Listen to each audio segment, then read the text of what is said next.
Thursday, the Haunted Sister Diaries return. Leitreanna and Gwen open the diary for another night of chilling stories. Joining them, paranormal investigator Kevin Ott. It's going to be wild. You don't want to miss this. Haunted Sister Diary.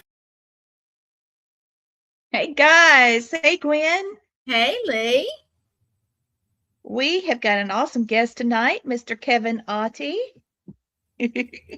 Hopefully we said that right. Yeah, because the AI just didn't do well with his name. They messed it up. Not. Yeah, it doesn't do well with my name either. I get all it kinds of doesn't. stuff with the AI. So we apologize, Kevin. Yeah, sorry, Kevin. So Kevin Otti is a paranormal investigator known for exploring some of the most haunted and mysterious locations in America. Working alongside investigators like Brandon Alves and Mustafa Galilore on Ghost Encounters, Otti helps uncover chilling evidence of the unexplained. Drawn to the shadows where history and the supernatural collide, Kevin specializes in documenting spirit activity through EVP sessions, environmental monitoring, and on-site investigations of reportedly haunted locations. What I like about Kevin is that he's got a very calm presence, and he investigates with his instinct.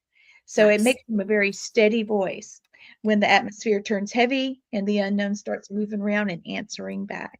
So let's welcome Mr. Kevin Otti. Hello. Hey. How are you? Good. Thank you for coming on. Yes, Anytime. thank Always you. glad to. Good to see you again.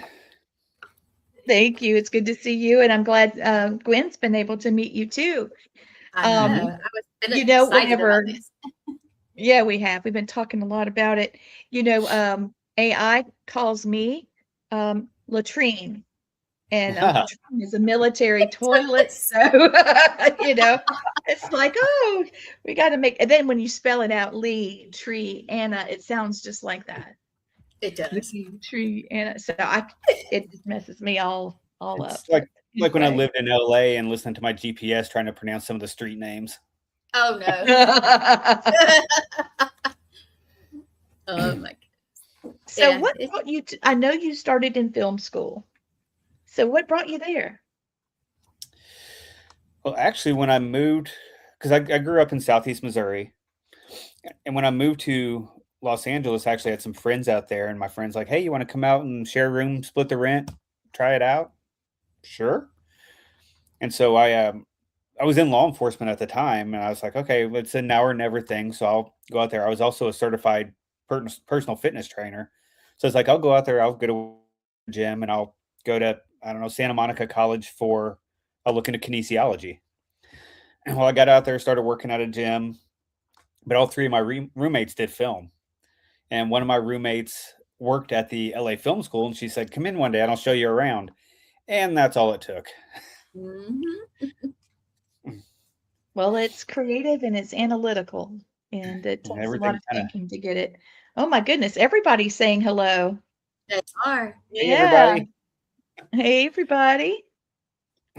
So, you know, Kevin is as nice as he's as nice as he appears.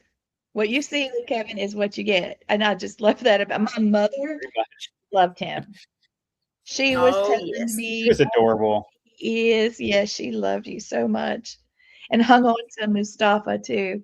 Just clung to his arm, and he made her look so tiny. She was tiny anyway, but yeah, I remember the stories when she filmed with you guys. She came back and she was just glowing, telling me about it, and I'm like, I'm so jealous. And she's like, it's okay, you can go with us next time. There you go. She had that peaceful thing. I miss her. I love her. Yeah. I miss her too, and it was very kind of you guys to dedicate that episode to Mom. I appreciate that.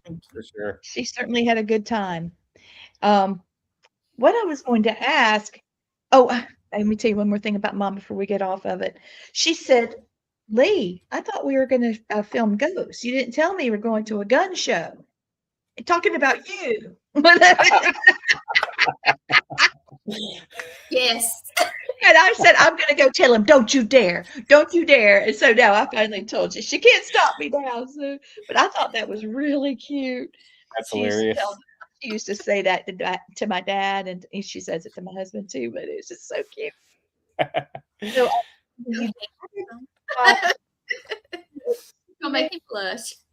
I know. That's mama. So you started doing film school.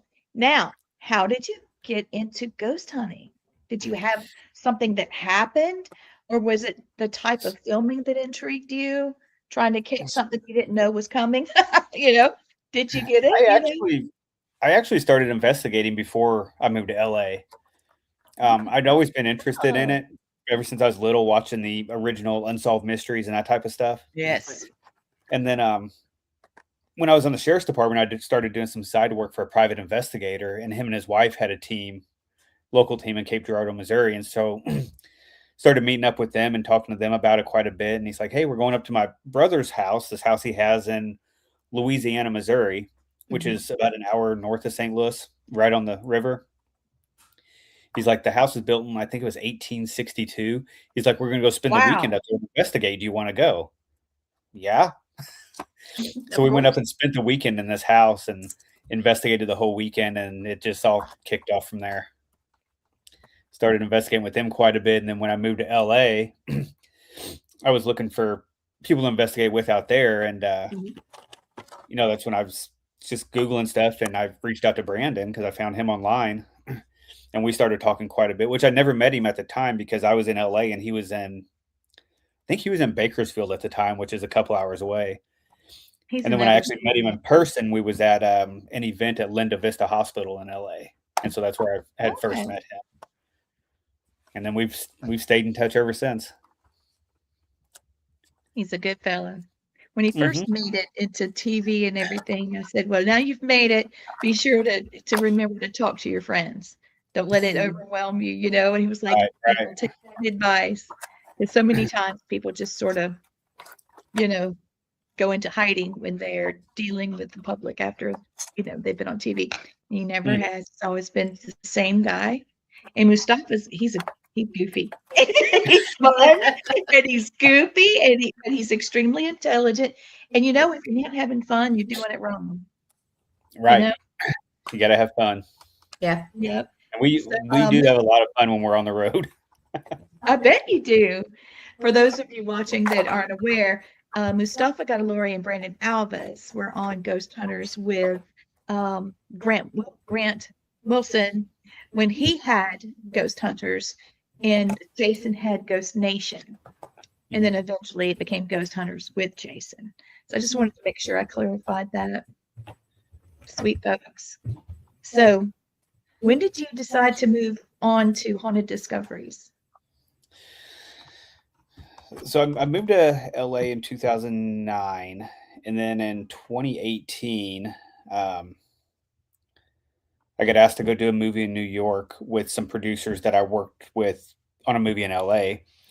And so I flew out to New York. I did that movie. They're like, hey, when you get done with this, why don't you come down to Kentucky and do our next one? So I was like, okay. So I flew from New York to St. Louis, met with my dad, got his spare car, drove to Kentucky, did that movie. Then they offered me a full-time position here. And so finished that movie. I drove back to St. Louis, flew back to LA, packed my apartment, moved back to Kentucky, and started working with them here. And then we had talked back and forth quite a bit about trying to do something paranormal. And, Brandon had done Cemetery Park and a couple other documentaries that were, award-winning documentaries. And I said, hey, I have this friend that has done stuff, it's won some awards. It's been top picks for some film festivals. I said, why don't you let us try to put together something paranormal? And so we started throwing around some ideas. And then after a little bit of a time, here it comes. Which Brandon had also done a show called Haunted Discoveries back in the earlier 2000s. And so we just kept the name and revamped it. Well, that's cool. Well, I have the distinct honor of being on Family Spirits with my mom and my husband on Haunt TV with you guys. And what I love about that series is that it's not a scary jump scare kind of thing. Oh, this negative thing is following me. Oh, what am I going to do with it? I got to call somebody to help me. It's actually about your family reaching out to lead you from the other side. And it's beautiful. Absolutely beautiful. And, being Indigenous, we believe that our ancestors stayed with us for 7 generations. So that was something that resonated with me, and I was able to talk about my dad. And that was very, very moving. And I saw a lot of people filming there and having the same experiences. That sounds like counseling, not just doing a film. Have you noticed? Mm-hmm. Because the questions you guys asked were so intuitive. I told them, I said, nobody's ever asked me that before. You should be a counselor. Yeah, there's a lot of research that went into doing that, and a lot of good stories come out of that series. Which I know, season 1 is currently on Tubi. Oh, Tubi. Yeah, season 1 is on Tubi right now, and I think you can still find some on Haunt. Season 2 should be coming out soon, and then season 3 and 4 have been delivered, and we're just waiting to hear when those 2 are going to air. Very cool. I know that I watched it on Haunt TV. Yeah, that's where everything premiered at. My boss actually saw it and recorded part of it and sent it to me so that he would say, look what I just saw on TV. And I was like, can't believe you did it, because usually my work job, hey, Christy, my work job doesn't, my real job doesn't intersect often with the paranormal. You have to keep it a little separated. That was really nice to have this support. That's nice. That definitely was, yeah. I know that Brandon and Mustafa had written a book. I've got it in my library next door. Are you thinking of writing anything? It's crossed my mind before. I'm not much of a writer. It's like I always said, one class I hated in school was writing, and then I ended up spending 7.5 years writing police reports. So it's like, if you don't like to do, you end up doing. It's like I hated math, and now I'm in charge of like the budget and stuff for the movies. So stuff I didn't like. And he was really working. I was watching him the whole time. But, I bet waiting so. for our turn. He was working so hard. I thought, ooh, that's a tedious job. I thought about it at one time, but I just don't know if I could actually sit down and write something that would make a book or something like that. I could give the information to somebody else to write, but I don't know if I could sit down and write it. My problem has been getting started, like getting my thoughts right. Because I feel like I'm missing something. I know, but I kind of want to do it and then go, Sissy, look at this. Fix me. She's my Barbie. Yeah. When we have to go dress up, you would laugh. I sit here and I go like a kid, and she's curling. And I have all the brushes and the, everything. I got the mascara curler, everything. And she's like, oh my God, are you done yet? No, you done yet? When we always look right. Monster Quest. Yeah, when we filmed Monster Quest, she looked amazing. Oh, Christy helps them do paperwork. They do red tape. Red tape. I got my tongue tangled. I bit my tongue in my sleep last night. Now, so I have a question about your reports. I used to be a paramedic, and we went from paper while I was still doing it. I got hurt and had to retire, but we went from paper to computers. Did you find it harder when you went to the computers, or did you ever have to do the paper? No, all our report and stuff were done on computer. Was it? You were lucky. Yeah. Adapting was crazy. So. Lee? So do you do the video editing, or are you the one that does the camera part and puts it in? I know you do the EVPs and things like that. You're really good at deciphering. While I'm thinking about it, I talked with Andrea Perrin, and I said, I know somebody that would have played the part as well, if not better, of the police officer that was with the Warrens in your house, The Conjuring. And I said, it would be you. And she was like, you're right. Because he's a ghost hunter and a cop, Oh, Christy, I didn't know you were a firefighter. Okay, cool. Yeah, but she was right. He'd have been great. But you probably are a little too built to look scared, because that guy got his, plug bit out of his face and went running out of the house. And I don't put see long you sleeves doing on. that.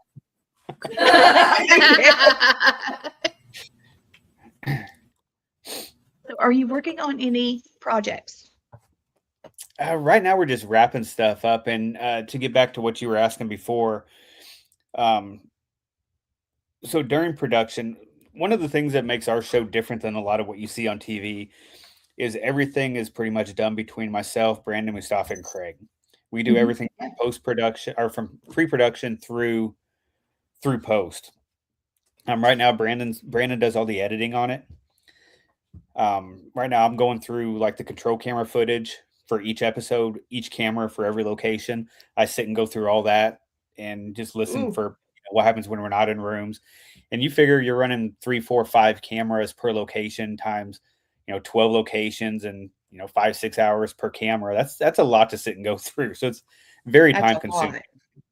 But we don't skip through anything. We go through every single camera that's put out.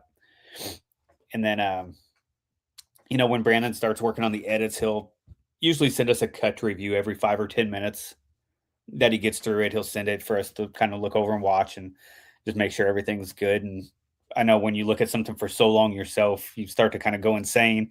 It's like, I need some fresh eyes on this.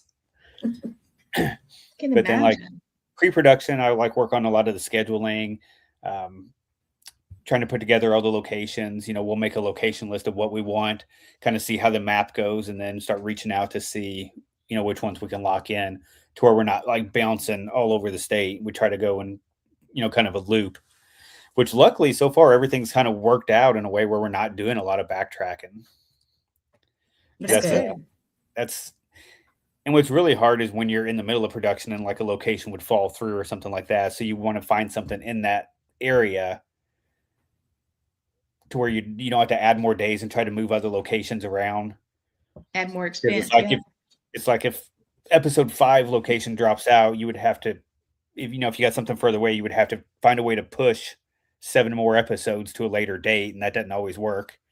And they'll drop out, so you got to like it's difficult. But how many days do you usually stay at a location? It depends. Like when we did the historic town of Rugby in Tennessee, we were there for about a week. That was awesome. That was an awesome. That place is really cool, and the fact that you can actually go rent those places out and stay in them. Yeah. But yeah, I like Rugby a lot. And then we spent a lot of time down in Harlan, over in Eastern Kentucky, which Harlan's an awesome place as well. Portal 31 mine and the courthouse and all that stuff down there that we've done. A lot of fun. And again, when we first started Haunted Discoveries, our plan was to find places that weren't as well known paranormal locations. Right. We wanted to kind of hit stuff that was a little bit less known and kind of look into the history of it. And so that's why, we're in Louisville and Waverly. We didn't even do till season 3. Yeah. Right. Everybody seems to do the same locations. It's better that you guys found some things that were unique and fresh. So I have 3 questions. Here's the first one. And I think this is like the best one. I probably should have put it last, but okay. So, oops. Sorry, Lee. It's okay. There you go. So what investigation with haunted encounters affected you the most personally? And that could be family spirits or haunted encounters. And what happened that convinced you that something truly paranormal was present? Well, with Haunted Discoveries, about the only place that I could really say that I felt like I got affected by something was I believe it was season 2 when we were in Perryville and we did the Carrick Parks house. I remember being upstairs there, and it was almost like I just kind of started like getting dizzy in a way. Mhm. Kind of like you're just super tired and you almost start to like fade in and out is almost how I felt. Malia's the one that noticed it, and she's the one that called me down and said, "Hey, are you okay?" I was like, "I think so." But that place kind of, affected me. As of like, I don't know if I want to say the presence I felt, but it's like one of the best things that we've got Mhm. paranormal wise that I have not been able to debunk was actually season 1, episode 2, when we were at the Louisville Bourbon Inn and we caught that shadow walking up that staircase. That was intense. That's a 'Cause good piece of evidence. Well, one, we caught that on the EMCCD camera, which is a scientific camera used by like NASA to document photon events. And we didn't even know we had that footage until a couple days later. Oh. Oh, wow.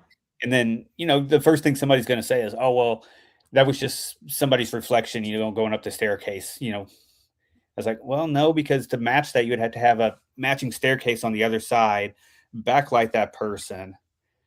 And when you watch the shadow, it's actually between the rails and the wall on the staircase."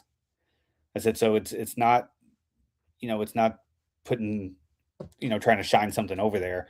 And afterwards, you see myself and Mustafa walk up and you see what a person looks like compared to what a shadow looks like.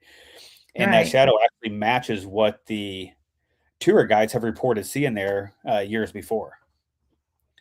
So that Oh, one was wow. very interesting. That is Yeah, great. I remember that part. And Yeah, then intense. and then the light that we caught at Harriman Hospital still blows my mind. No explanation for that one either. Is that We your have favorite one? evidence. What's that? The light, is the light or the shadow your favorite? Are they neck and neck?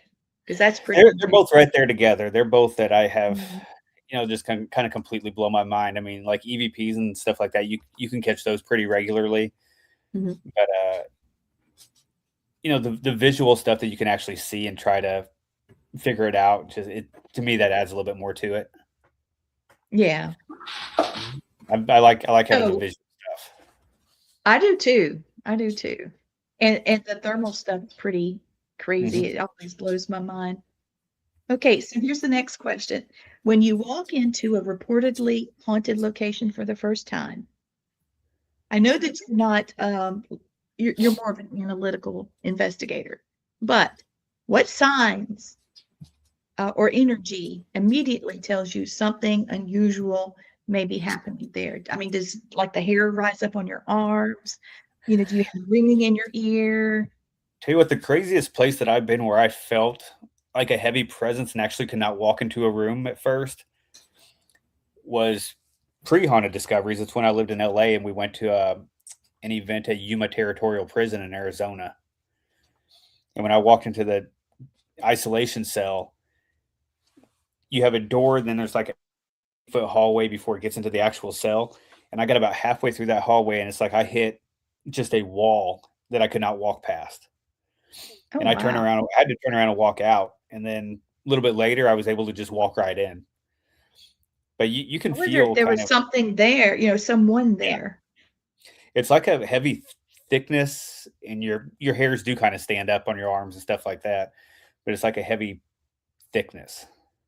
Well, being a police officer, I know one of the things that soldiers and police officers and first responders, paramedics, firefighters, you guys develop a second sense, for danger. I mean, Gwen's been shot at, she's been punched, she's been, Ugh. hit across the face and slammed up against the door, against the wall, kicked.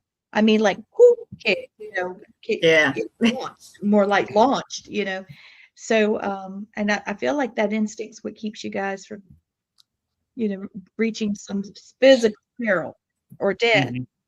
Do you think that has served you well in doing this? Yeah, I think that helps out a lot for sure. Yeah, I would think so. Now I know it, like, we were talking earlier about the Bobby Mackey's episode. Brandon, when they were downstairs, they had some bad feelings down there, some weird feelings. I was upstairs by myself when all that happened, and it didn't feel heavy up there, but it just felt like something was like back, just kind of watching and observing. But I never had like a negative feeling in there. Even though I was upstairs by myself, kind of doing whatever. Do you have abilities that you know of? Like, not that you know of? No. At least not that I've been able to know how to tap into. Oh, okay. Yeah. But other than like maybe typical feelings and stuff like that, no, I don't consider myself any kind of medium or anything like that. Well, everybody still has that that little bit of something that says, "Nah, don't go around that corner yet. Not yet. Slow down." Something. Yeah. Everybody has that little bit. Yeah.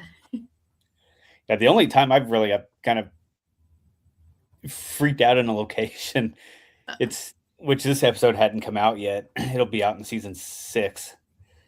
But it's like I was in the basement of this place, and there was a door that was kind of open to the outside. Mm-hmm. And the time of year we were there, I was just more freaked out of a snake being down there or something like that instead of anything paranormal wise. So I was like very kind of jumpy and on edge. Like every little noise, I'd kind of jump just to make sure there like wasn't some kind of big freaking snake coiled up in the corner over there getting ready to attack me. Yeah, that would be my look. Like she'd be fine with it. I swim with sharks, but I don't do snake and spiders. No snake. How about? You sound like Gwen. I have actually did the shark thing, but I spiders and snakes, no thank you. She's a diver. All of them. I've had sharks bump into me right next to me and swim right beside me, and I'm fine, but no snakes, no spiders. No. Now, if I see them at a distance and I see them first, snakes and it's like I've been spiders are fishing good for before me. And had like 3 snakes just kind of swimming around doing whatever, and I was just watching them. Yeah. But if I like get startled by it, nope. Oh, I understand. I do. Now Lee, she's all like, "Oh, it's so cute." I'm like, "No, it's not. It's just not cute." Like, he went to Wilson Castle in Vermont. Oh yeah. Yeah. So I've got another question for you. Now, my favorite episode with you is Bobby Mackey, because you totally freaked out what's her name? The young lady? Malia. Yeah, she's so darn cute. I just think she's so cute and had a quirky little happy personality. It was a good change up from the spookiness, because I wanted to investigate with her. I thought she was cool. Well, she flipped out. For those of you that know the normal history, or at least the legend of Bobby Mackey's music world, is that I can't remember her name. There was a chick that was beheaded, and they threw her head into the well, and that's why it had so many problems being haunted there, and that it was supposedly as like a Satanist environment, and that she was killed and maybe even sacrificed there. Right. Dude here goes down in the well, and she freaks, man. She's like, no, what are you doing? Oh my God. And he just keeps going with this look on his face like, this is. But we also proved that all of that was just story, and none of that actually happened. And that was where I was at. Yeah. Yep. So your investigation at Bobby Mackey's is connected to one of the most notorious haunted locations in America. Now, because you just said what you did, you're like, that was a story. And you guys were able to say, we can't say that what you've heard these other people say is actually here. And then other people that actually work that location were like, nah, that's not here. So when you guys did say there was a haunting there, what about that episode made you feel like it was haunted, or that it might really be haunted? Well, I mean, the place is active. It's not the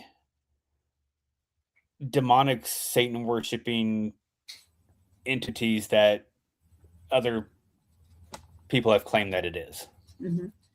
The way they kind of explained it to us, they said it's kind of like almost like a train station. Things come and go in there. People always said that for demonic entities, which is rare, they're not going to be in an empty building. They're going to be somewhere where they can feed on somebody, because that's what they want to do. They want to be able to feed on people. People's not in an empty place. They're going to be at like a mental hospital or something like that. They're not going to be at just an empty building, because there's nothing in there for them to feed on. That wasn't my first time investigating Bobby Mackey's. I've been there before. Oh, okay. Actually caught a really good Class A EVP in there before. And then, what Brandon and them had in the basement, I wasn't down there with them when that happened. I was upstairs by myself, but they were convinced what happened down there. And I will admit the basement's creepy. There's something down there, but it's not what, a lot of people claim that it is. Okay. But it still is an active location. I mean, the place was a mob den for a while. It was called the Latin Quarter. I actually have a menu cover from there somewhere that they gave me when I was there. I thought I had it up on my shelf, but I must have moved it. But yeah, so there was a lot of mob stuff that happened there, and being right next to Cincinnati, which was a big mob spot for a while. So there's some stories there, but the whole thing with Pearl Bryant and her head getting cut off and thrown in the well, that never happened. That well Bobby Mackey's was actually never a slaughterhouse. There was a slaughterhouse on the property, but it was up further on the property, according to the Sanborn fire maps. See, that's what I'm saying. That's in they there. Came on and set the record straight. Mm-hmm. The well was actually part of the distillery process, and it used to bring water up from the Licking River for the distilling. Oh. But there's never pig's blood in the well or anything like that. I think it's great you guys figured out exactly what the story was, because so many people. I mean, the true stories, the locations are often a lot more fascinating than the made-up stories that go along with it. If you actually do the research and look into it. And again, that's one of the things I like about our show, is we maintain the whole creative process of the series. So it's not like, we're not just casted and then they're like, okay, you investigated, now we'll give this to a story producer to make up whatever they want the story to be. We'll give this to an editor to put together whatever he wants. And then we'll throw it out for whatever views we can get. It's like, no, we don't do it that way. It's like we do everything in-house ourselves. And that's why I think that you guys have the best paranormal show ever. Which is also why it takes us a little longer to get episodes out, because, if we're working on one, then we go back on the road. Yeah. It's like all the post-production stops, because we're out on the road filming again. So it's not like somebody's just... Mackey's, I'm going to get off Bobby Mackey's. This is the last question, I swear. But, what moment happened off camera, or that takes place between you guys, that would surprise us? Maybe you guys didn't catch it behind the scenes or whatever. Was there a shock or a surprise there? Because there was one moment when you guys were talking and it looked like you were coming in, like we were catching you guys in the middle of a conversation. And I'm like, I wonder what happened before this. Because it looks like something happened before this. Can you remember? Or I know you're tired. I was trying to remember. That was season 2. That was a couple years ago. We've done so many since then. I'm trying to remember. Oh yeah, you might not know, but yeah, I don't recall. It was a break between you and you go back and look. So during filming of Haunted Encounters, and this would be all the seasons, what is something haunted discoveries that is something unusual that happened during that investigation, but it never made it on the final episode? Can you think of something really unique that may have happened, or have you ever had ghosts play pranks on you guys? Oh, we had one that actually took my husband's keys here out of his car, and I was in North Carolina, about 3 hours away, and they put his work keys in my car. And when I came home, I handed them to him and said, you really should keep your keys with you, because if I had to stay overnight, you wouldn't have had your keys. And he looked terrified, like I just handed him a tarantula, because he had just taken those keys and put them on the console of his car. So, and he had just used them at work. It was weird. It was weird. I'm trying to think. Most of the stuff that happens on our episodes make it into the episodes because, like I said, with Brandon edited it and he's there, during the filming. He knows sure, what knows kind of the key points of what needs to go in each episode. Right. So most of the key things make it into the episodes. I'm trying to think. See, I love that. Something outrageous that happened that didn't make an episode. Sometimes when you cut the camera off, I swear that's when something happens and you miss it. Yes. It doesn't matter if you're filming for a show or you're doing an investigation or whatever. It's like, I just turned the camera off. There's a train in my town, and we were standing on the porch. It was my husband, Gwen, and myself, and we heard the train whistle. Now, these tracks have been pulled up for 2 decades. Since 70s. I think I looked it up. Yes. And we're hearing the train whistle. And we were trying to record it, just at least for the sound. We didn't hit the right button. Now, I just lost my train of thought. Okay, disregard. I forgot what I was going to say. I was just saying, surprise things, pranks or whatever that goes to that. Another friend of mine was filming with Taps, and he was in Gettysburg and having to use a porta-john that they had put out, on the battlefield. And he had handed somebody his phone to go to the porta-john, and while he was in the porta-john, his phone fell on top of his head. Oh, you were talking about things happening when the camera's off. A lot of times, it seems like things happen when you're just not looking for it. Like the shadow that we caught at the Bourbon Inn that walked up the staircase. We had the camera sitting stationary when that was caught. We didn't even know we had it for a couple days. Wow, so that's interesting. Yeah. Fine when we start going back and going through, the footage and stuff like that. It's like, oh shit, I didn't know that happened. That was strange. There's times when you're going through the cameras, you always had to watch each individual camera and sometimes mark stuff on one camera.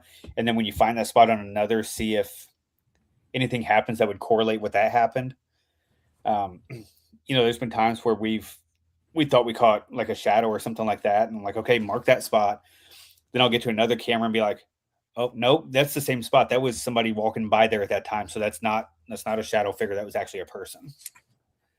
And so it's good to have multiple cameras to be able to look into that kind of stuff. I've had it before where you think you hear an EVP or something like that. And then you get to that spot on another camera and you're like, nope, that person just said that right there. And it matches perfect. So that's not an EVP. And so we're really good at going through and actually catching that stuff and marking it. That's cool. Sometimes if it hits really good, we'll let it play out for the moment in the episode, but then we'll call it out. We'll be like, okay, this is what happened here. We thought we had this, but it was actually this. Yeah, I've seen that too. I've seen you guys do that. That's really cool. When we first started, we're about to go live. Kevin heard the male voice. He could hear it. He said, I heard a voice just now. And he knew that it was just Gwen and myself here. I thought that was cool. So those of you that like to go back and listen for EVPs during our shows because of my crazy haunted house, please do, because I think there may be some.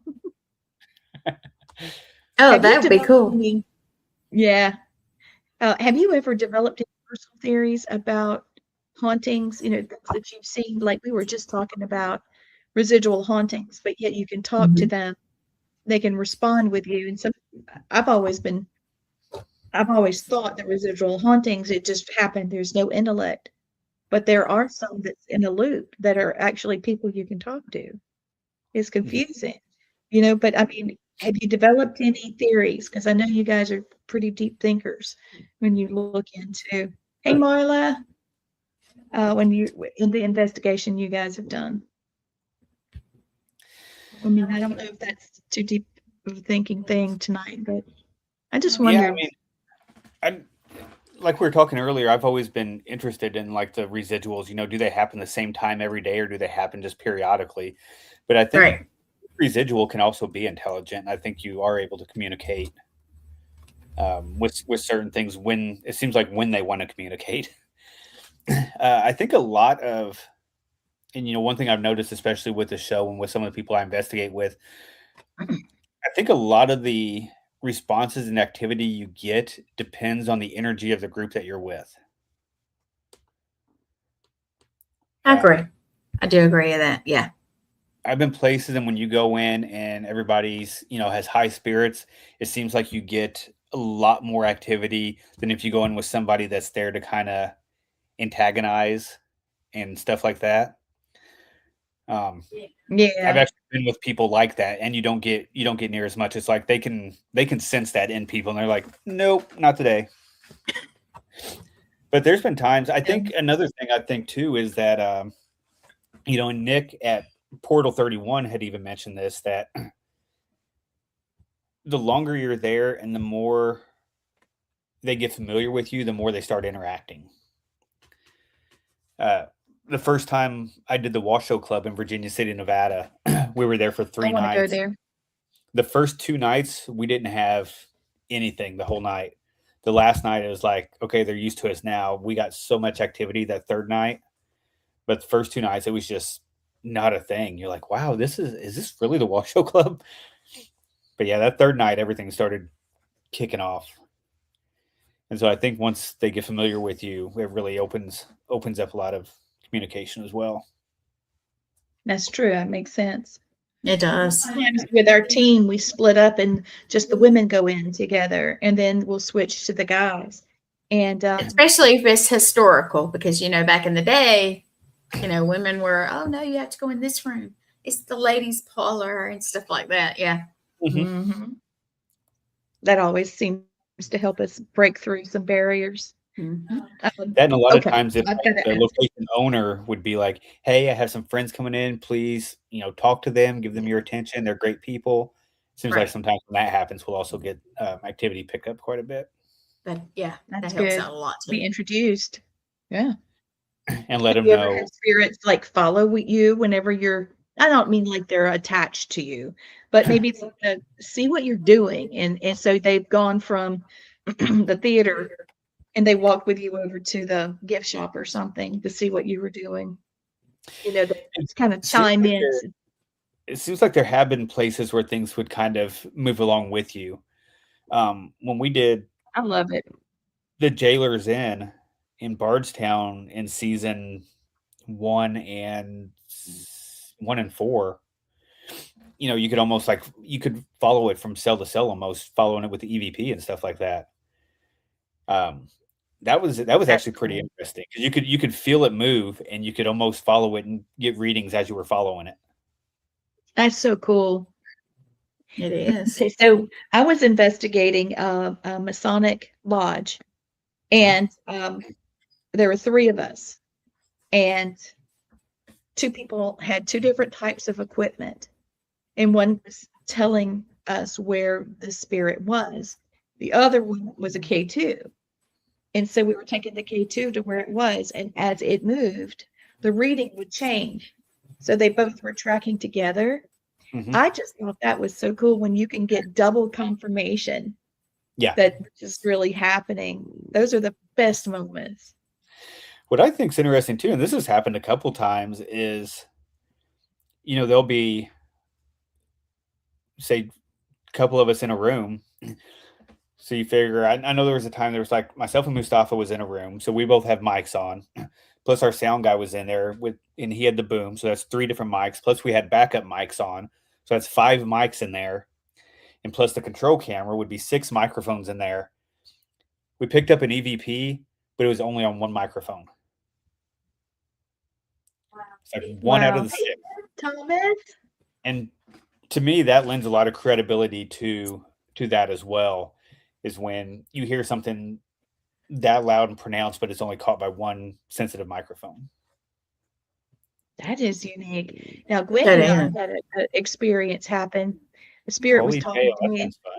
Polly, dude, is a wonderful. Oh, yeah. Sorry. There you go. Yeah, sorry. Blaine's got a great idea. Polly Jail in Union Spring, Alabama is crazy. There was a spontaneous combustion that happened in there. And there's a couple other bizarre things, but this area was for dangerous prisoners. These are the guys that can't pay their bills, so they're, in a debtor's jail, that kind of stuff. And it's all on top of each other. I mean, it's just like bars all around, like some mighty maze. And it's so old. And there's some of those cells that you walk into, you feel like you're just coming up against something that is like right in your face. And you, like you said, you don't want to go through. And then when you back up and you come back, you can just walk right through. Like your instinct is telling you there's something here that's confrontational. So yeah, if you guys want to go there, you would appreciate it. And like I said earlier, when that happened to me at the Carrick Parks house, when I felt that affection, it actually started when myself and Brandon were downstairs in the one bedroom, which we picked up this strange magnetic anomaly in. Mm-hmm. But the second time when we went back there in season three or four, they're all starting to kind of run together now. We did not detect that anomaly in there, which was interesting. Really? So it wasn't there.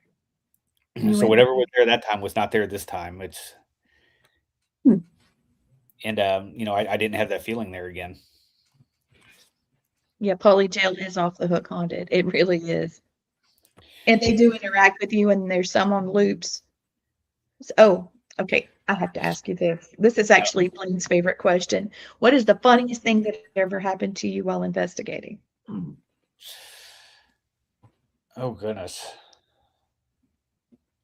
Maybe something the ghost said to you, or something someone did that was investigating with you and the ghost reacted.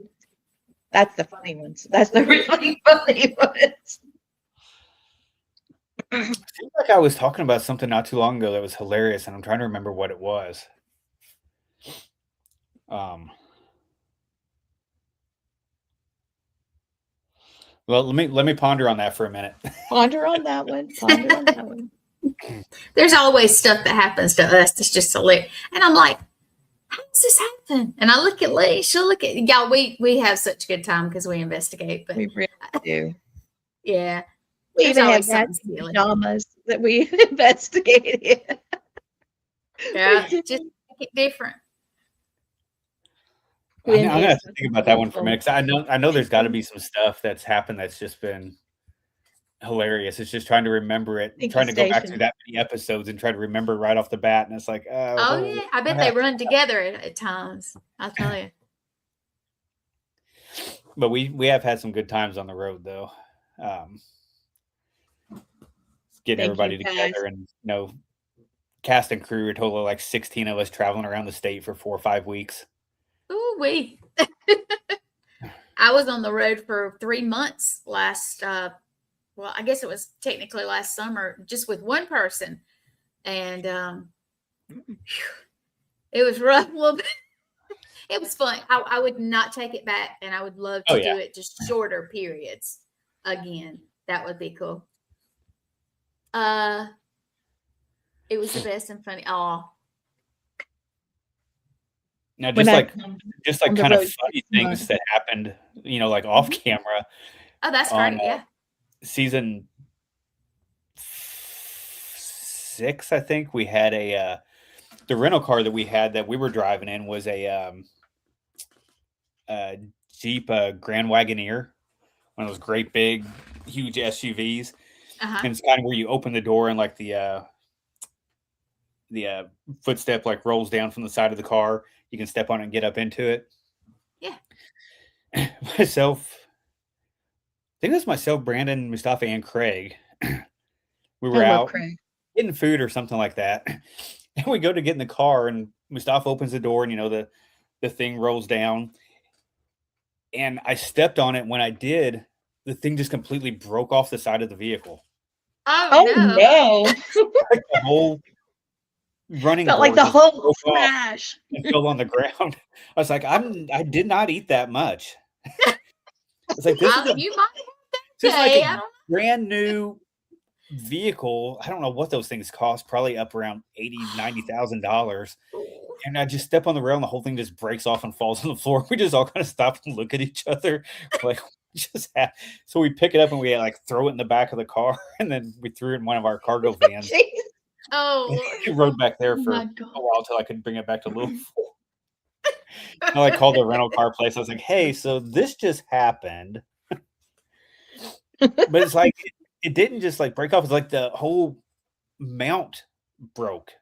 Ooh. Like it just snapped. Oh my God. I was like, this should That's not be worse. this cheap. What happened? Mm-mm. That was kind of funny. Especially if it's brand new too. I mean, I know people abuse them, of course, but you know. And we're just all standing there looking at each other like, yeah, that just happened. Like you did it. You did it. Yep. It was you. That's so funny. It's really funny. Oh, it is. So I'll have a question. And I know me and Lee didn't talk about it, it just popped in my head. I know you've been to a lot of places and investigated and done a lot of stuff. But if there's one more thing you could do, I don't want to say, I hate calling it bucket list, but if there's something that you could do anywhere, and it does not have to be ghost hunting or anything like that, what would it be? Anything I could do anywhere doesn't necessarily have to be something that you've always wanted to do anywhere, and it can be ghost hunting. It can be. Well, ghost hunting domestically, I'd like to do Trans-Allegheny. Mm-hmm. Yeah. Internationally, So do I. Internationally, I would like to do Romania. Oh yeah. Non-ghost hunting. I mean, I've been swimming, diving open water with sharks. I'd like to do a great white cage dive. That would be cool. And I'd like See, to that's my dive. snake and spider right there. No, thank you. I'd like to do that. I'd like to go dive with hammerheads too. I think that'd be awesome. I don't. You know what? I've never thought about that. Sharks, yes. Because I did that one time, and I guess it's just kind of like ghost hunting. Once you do it once, you just want to keep going. You know, you just do. Yeah, I think one time we went, we had like 11 bull sharks just swimming around us, bull sharks and lemon sharks. And they were they'd like bump up into you and stuff like that. And they were just, right next to you. And it was just fun to watch them. I bet so. Lee's like, mm-mm. Now you understand how I feel about snakes. And she's like, oh, it's so cute. I'm like, no, snakes are cute.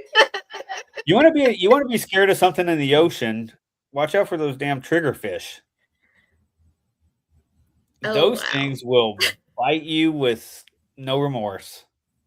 Oh God. And they're not very big. Actually, the only time I got bit by any fish, I was actually doing a full face mask certification in a quarry here in Louisville. And we had one of our things, we had underwater, you had to take your mask off, throw it away, put your other mask on, and then clear it. Right. Well, as soon as I pulled my full face mask off, a bluegill swam up and bit me on the side of the face.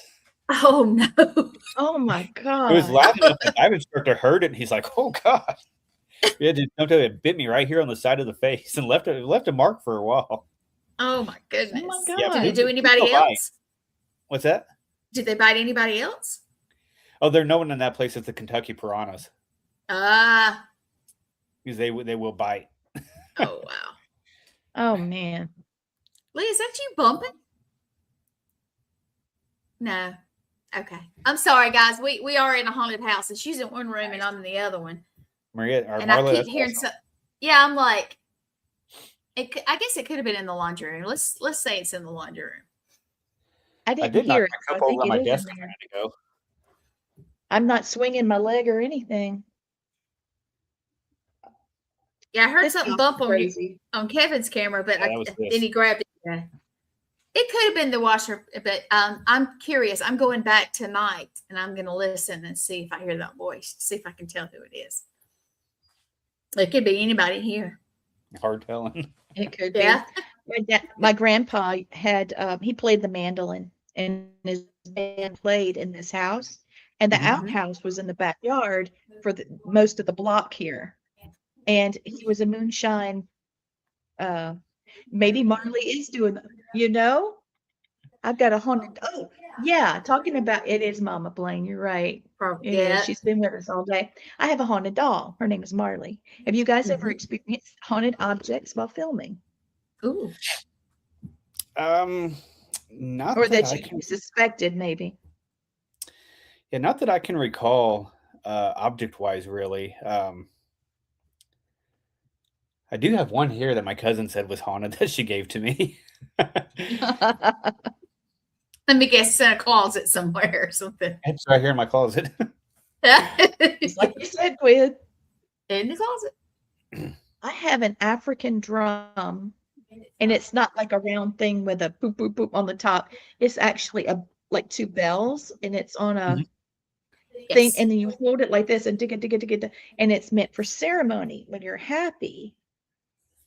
Yes, you did meet Marley. So anyway, we were at a haunted object museum in Savannah. Oh. And Chris Susi and his wife own it.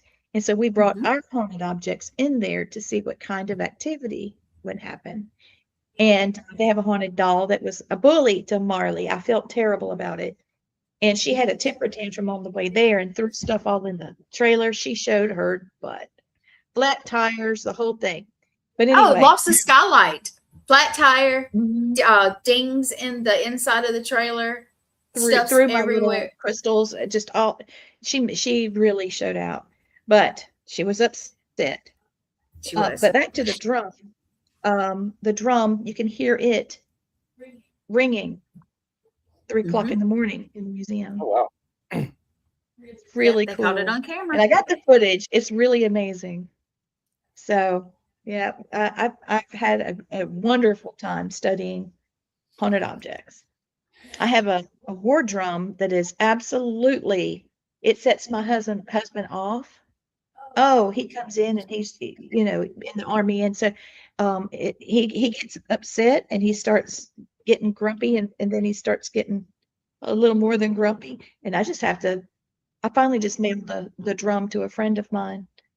I'm just like, he doesn't need to be around this. Here you go. You can have this. Yeah. We've spent the Haunted night objects or something. We spent the night in a lot of places that's, supposedly had haunted objects and stuff like that. And unfortunately, I haven't had anything happen anytime I've spent the night in a haunted location yet. Do you sleep hard, like real heavy? I must, because by the time we get to bed, we're so wore out. Yeah. It's like I just, when we stayed at the Silver Queen in Virginia City, I actually had a camera running in my room the whole night. Nothing. Several places I've been and I just haven't had anything happen yet while I'm sleeping. Either it hasn't happened or I just hadn't noticed it. The only time I had an issue, I think something followed me home once when I lived in LA. I shared a 1-bedroom apartment with a friend, and she gave me her bed because she didn't like the mattress, so she slept on a blow-up mattress in the living room. And I was sleeping, and I woke up, and I thought she was in the closet because there's a big walk-in closet in the bedroom. And I could hear her walking over there, and I kind of look over, but I don't see her. So I'm like, yeah, whatever. I'm tired. And then I heard it again. And I actually got up and looked, and she was still passed out in the living room. And so I laid back down. And I heard it again. I was like, will you please just stop? I've got to be up early. Nothing else the rest of the night. It was just gone. That's the only issue I've ever had. It could be. That very well could be. Please just stop. I got to be up early, and all I can hear is you walking around. But yeah, other than that, I've not had anything happen anytime I've slept anywhere yet. Well, spirits here are very congenial because when I have hot flashes in the night, I'll just say, could you please just come stand beside me because I am so hot, and I'll get comfortable and then I'll go to sleep. Yeah, and I'm sitting here going, no, I'm just freezing. That's like last night.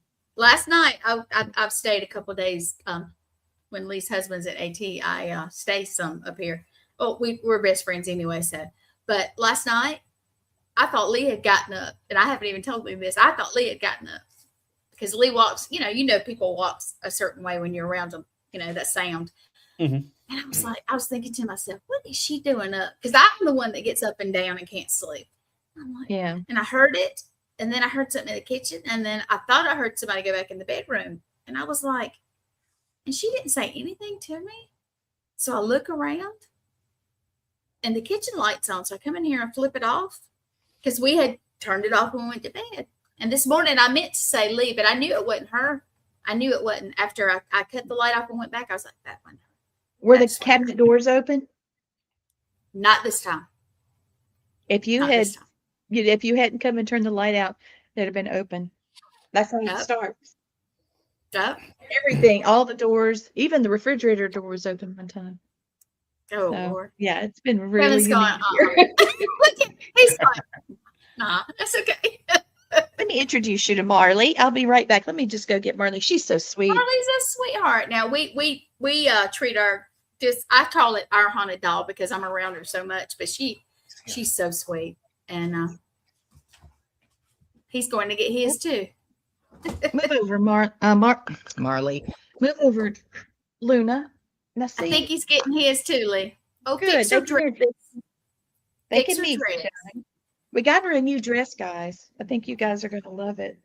Oh yeah. Gwen I think found he's grabbing his. I think he's going to give it. He did.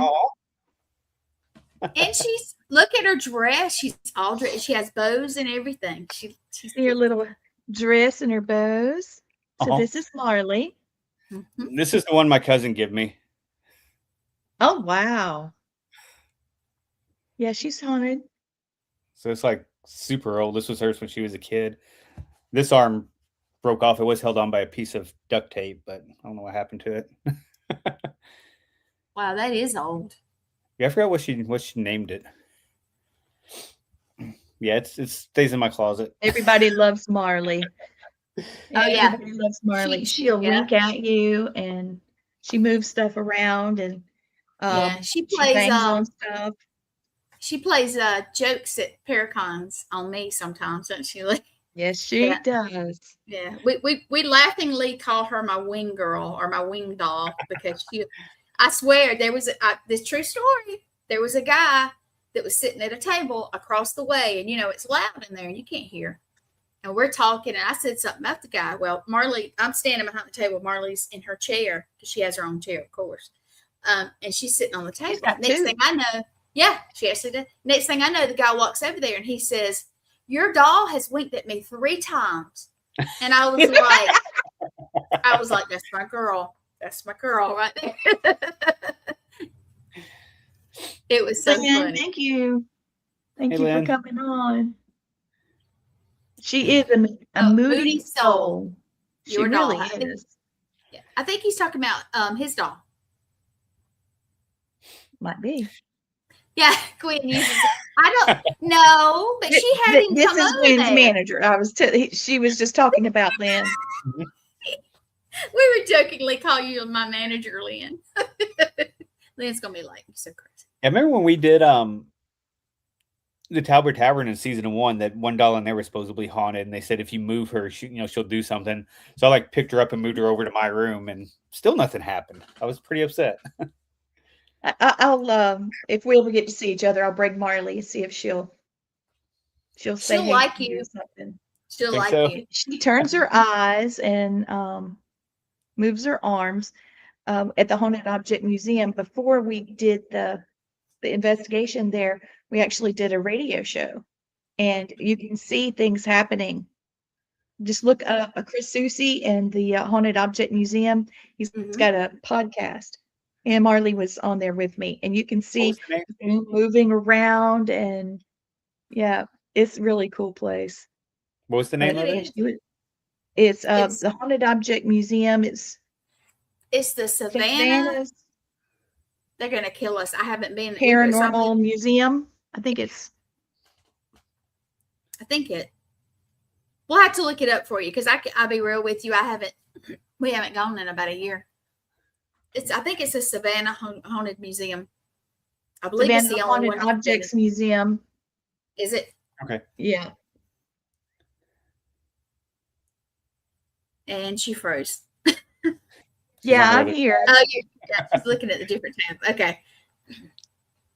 So I know it's coming to an end, and Lynn's going to have his show at 9:30. But tell everybody where they can look you up and see where you're going to be and what you got coming up, kind of.